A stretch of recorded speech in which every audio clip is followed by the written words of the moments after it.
This story that we put in this morning's Things You Might Not Have Heard, this morning being the 4th of December, was something that came out of left field, out of nowhere, that I heard in an opening while listening to Michael Smerconish on Wednesday morning, and then more people got a chance to see it as a larger detailed story. And after getting a chance to read it, presenting it to you, and getting the conversational thumbs up saying this is something to talk about, we have a fuller detailed story right here. We gave the 2-3 minute version of it in the recap of the morning news, but this is a bigger detail, bigger thought process, bigger intro into what happened in the situation. And I want your opinion on this because it can go either way, because this seems like just one random assignment that kind of went sideways with one student, but it's becoming a national debate on, well, let's just start with the beginning. An undergrad psychology student at OU, University of Oklahoma, named Samantha Fulnecky, submitted a 650-word essay responding to a class assignment on how social gender norms affect the mental health and social dynamics of middle school age kids. That was the assignment. Her essay rejected the concept of multiple genders and instead cited the Bible, arguing that only two genders exist, a view she said reflected God's original plan. Now, she described gender fluidity or non-binary items as demonic and argued that raising children under such beliefs is harmful. The instructor for the class, Mel Kurth, gave the essay a 0 out of 25. In her feedback, Kurth said the students' work failed to address the assignment's prompts, relied on personal ideology rather than empirical evidence, lacked coherent argumentation, and included language that was at times offensive. Kurth said her grade was based on academic standards, not the student's religious belief. This is where the split happens.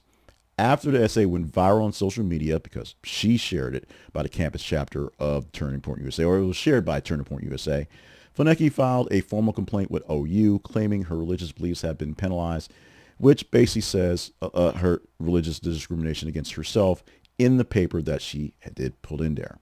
Remember, the teacher said it did not work on the actual metrics, on the actual points of the paper.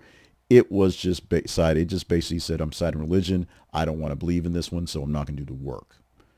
In response to the backlash and Fulnecky's dismissal complaint, the University of Oklahoma actually placed a graduate instructor on administrative leave while conducting a formal review of the case. The university also announced that the 0 grade would be removed and would not factor into Fulnecky's final grade for the course.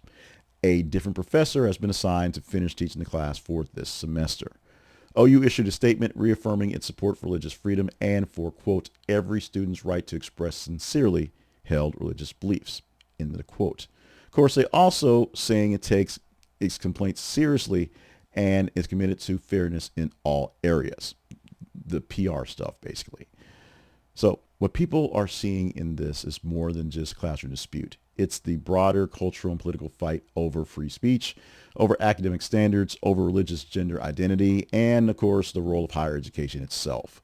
Some argue that Samantha's essay, which was controversial, should have been accepted because it expressed sincerely held religious beliefs. Based on her actual beliefs, she gave the comments and she gave the rebuttal that she could for the actual report. Others, including many psychology faculty and advocates for the LGBTQ plus rights folks, are argued that in a science-based class based off an actual study, opinions must be backed by empirical evidence, i.e. some sort of science. And calling gender diversity people demonic crosses a line from opinion to harassment. Essentially, it's harassing other folks and putting their rights to be discriminated in the case there, as opposed to just being something that's being said. Cases drawn reactions from political figures, including Governor of Oklahoma, Kevin Stitt, who urged the university regents to ensure students are not, quote, unfairly penalized for their beliefs. Meanwhile, civil liberties academics, freedom advocates are warning that the penalization of religion's viewpoints could chill discourse in classrooms.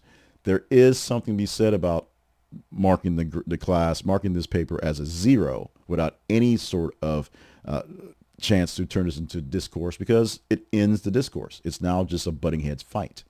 It's over. And now we have to figure out who's the winner of this large blow up, which could have been handled better, maybe. Could have been handled in a more civil manner, maybe. could have had a building of a real discussion on a national level instead of a head-butting fight back and forth, including Turning Point USA using this as a cudgel to push its own sort of agenda, if you will. Now let's talk about OU situation here. Placing the instructor on leave and removing the failing grade shows that the university is taking seriously the student's complaint and the issue of religious beliefs protections, making sure that religious beliefs are protected in the owns.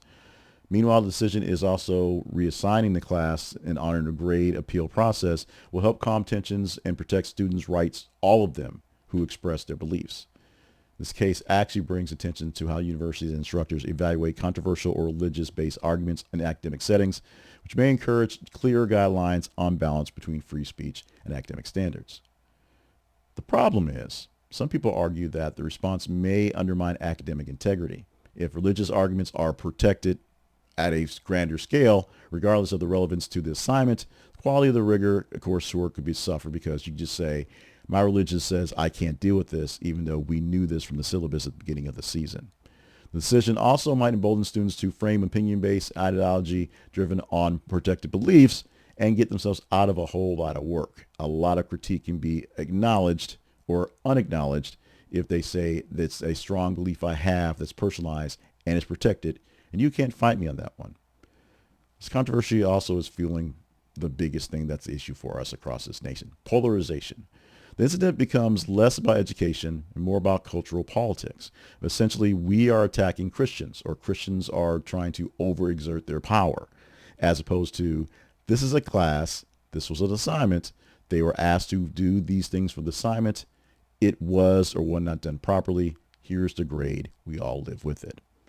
Deeper divisions are come about from this conversation, and it's a conversation we probably should have. One, the conversation on the genders, which gets really icky at times, which is why we don't do a lot of it here at the Conversation Project. We literally don't, because we want to keep the conversations to something that is actually worthy of a conversation, not just yelling back and forth with each other. And two, the role of protected speech, specifically on religious freedoms, because in many cases, what you're seeing is protected religious speech on specific religious speech type issues. It's not so much a freedom to have an expression. It's a freedom to have an expression that may not go with the nonconformist, gender neutralist mainstream, which is just sort of trying to live on its own, but to basically have a high and mighty, I am better than you, and going from there.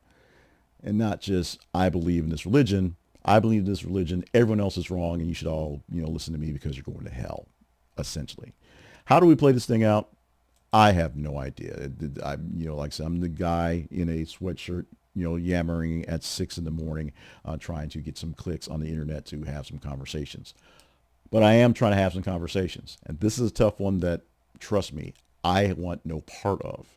But we've got to go into this one. This is a big one. This is a big deal in how people reflect in religion, in academics, and in public discourse. And I'm looking for some civil public discourse with you alls in the comments for this story. Click the link, read the story, read a couple of different versions of the story, go deeper in detail on what you see happen and what people are saying or happen, and how people are framing it up from different points of views. Then let me know where your point of view happens to be.